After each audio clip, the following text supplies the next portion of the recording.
कैसे करते हैं और दिन कैसे गुजरता है? बिस्मिल्लाहिर्रहमानिर्रहीम। दिन का आगाज़ मेरा कोई सुबह 4 बजे शुरू होता है जी, और उसके बाद अल्लाह को याद करते हैं और फिर अपना दिन का आगाज़ हो जाता है और 7 बजे के करीब घर से निकलते हैं और 7:15 7:30 ऑफिस, और उसके बाद ऑफिस में रूटीन है वहीं नाश्ता करने की, वहाँ नाश्ता करते हैं और फिर अदालती काम करते हैं और कोई 4-5 बजे के करीब फिर वापस घर की तरफ रुख करते हैं। सर, आपने काम की बात की, तो काम कितने घंटे करते हैं और आराम कितने घंटे करते हैं? देखें, काम एक ऐसी चीज़ है कि इंसान को ज़िंदगी एक ही दफ़ा मिली है और कहते हैं कि आप एक माइग्रेटरी सोल के साथ हैं जो माइग्रेट करती है और कुछ अर्सा रेस्ट में रहेगी। जब आप यहाँ से जाएंगे, मरता इंसान कभी नहीं है, वो ट्रांसफॉर्म होता है और कुछ अरसे के लिए इंतज़ार करता है और फिर एक दिन उठाया जाएगा। तो कोशिश ये होती है कि आराम कम किया जाए और काम ज़्यादा किया जाए। सर, आप एक सीनियर एडवोकेट हैं, तो बार और बेंच के तल्लुक के बारे में आप क्या कहेंगे? देखें जी, बार और बेंच दोनों में एक अनरेस्ट मौजूद है और उसकी वजह ये है कि ये हमारी अपनी गलती है जो हमने बार काउंसिल्स और बार एसोसिएशंस में उस तरीके से एक ज़ाब्ता या उस तरीके से एक निज़ाम राइज नहीं हो सका और एक ऐसा कल्चर डेवलप नहीं हो सका जिससे कि दोनों अपनी अपनी हदूद में रहें। तो डिफ़िकल्टी आ जाती है वहाँ जहाँ कभी कोई जज अपनी जुरिस्डिक्शन से आगे जाता है या जब कभी कोई वकील उसको रजिस्ट करने की कोशिश करता है, तो फिर उस सूरत हाल के अंदर मुश्किल आ जाती है। गरीब आदमियों को इंसाफ मिल रहा है? देखें, इंसाफ की जो आप बात करते हैं, पहले ये तो एक डिवाइन चीज़ है।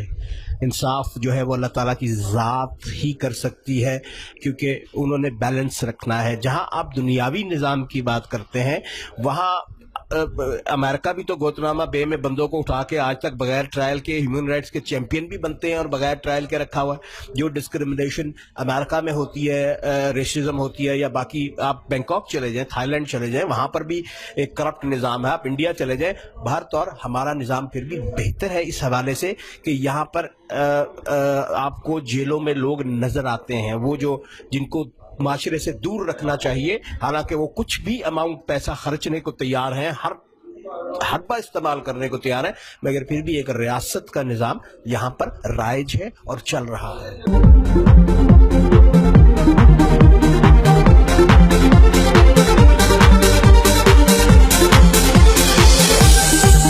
आप क्या समझते हैं कि पीपल पार्टी जो है वो अपना खोया हुआ मकाम हासिल कर लेगी 2018 के इलेक्शन में? देखिए, पीपल्स पार्टी ने कभी मकाम नहीं खोया क्योंकि उसका मकाम जो है वो वर्करों के दिलों में है। ये पॉलिसी की प्रॉब्लम थोड़ी सी जहां आती है, जहां रब्त खत्म हो जाता है। आज भी पीपल्स पार्टी, आपको एक बुजुर्ग नजर आएगा, जब वो नारा लगाएगा तो नौजवान से ज्यादा उसमें ताकत होगी।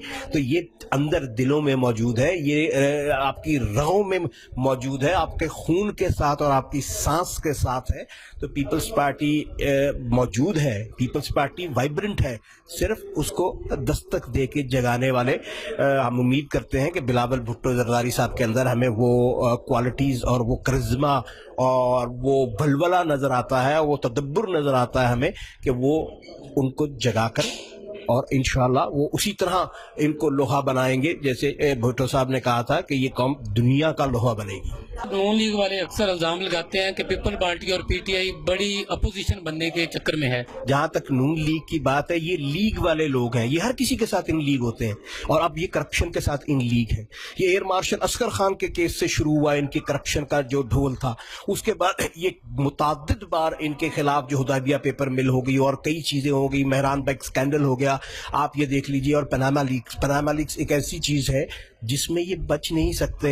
ये जितने मर्जी झूठ बोल लें, अगर आइसलैंड का वजीर आजम रिजाइन कर सकता है, अगर यूके के अंदर गवर्नमेंट को जाना पड़ सकता है, तो मियां साहब जो है वो वैसे ही बाहर बैंकों के अंदर उनके जितने भी अकाउंट्स होंगे, वो जो अगर आप पनामा के पेपर्स पढ़े ना, तो उसके अंदर ये ग्रे अकाउंट्स हैं अब इनके, तो लिहाजा इनके पास अब कोई जवाब नहीं है। ये जितने मर्जी इन लीग रहने की कोशिश करे, मुस्लिम लीग जो है वो اب ایک کرپٹ جماعت ہے جو کہ شروع سے کرپشن کرتی تھی اور اسلام کا لبادہ اوڑھ کے جھوٹ بولا جاتا تھا.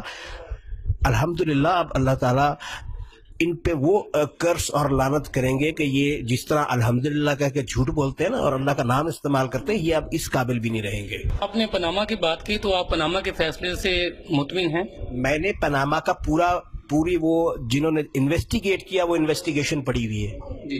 اس پوری انویسٹیگیشن کے اندر انہوں نے لکھا ہے 1000 جرنلسٹ دنیا کے جنہوں نے یہ انویسٹیگیٹ کیا ہے، میاں نواز شریف کے وہ اکاؤنٹس، ان کے پاسپورٹ کی فوٹو کاپیز، ان کی ہر چیز ان کے پاس موجود ہے اور انہوں نے آفر کیا ہے کہ آئیے ہمیں بلائیے، ہم آپ کے خلاف ان کے خلاف یہ ثبوت لے کے آئیں گے. اس کے اندر سٹی بینک، اس کے اندر ڈوشے بینک، اس کے اندر کامرس بینک، انہوں نے جرمانے دیے ہیں اپنی حکومتوں کو کہ جی ہم یہ فراڈ میں ساتھ شامل تھے. اور کیا انہوں نے with one blank of N I, جو انہوں نے لکھا with one blank of N I, انہوں نے ڈول کیے، یہاں سے سرکاری فنڈز لے گئے اپنے اکاؤنٹس میں ڈال دیے اور اس سے پھر یہ اب کہتے ہیں کہ الحمدللہ ہم بہت امیر ہیں. تو میرے خیال میں یہ انہوں نے اللہ کو بھی حساب دینا ہے، پتہ نہیں کس منہ سے آتے ہیں اور کس منہ سے بات کرتے ہیں. تو بہر طور یہ یہیں پر حساب ہوگا اور یہ عوامی حساب کرے گی.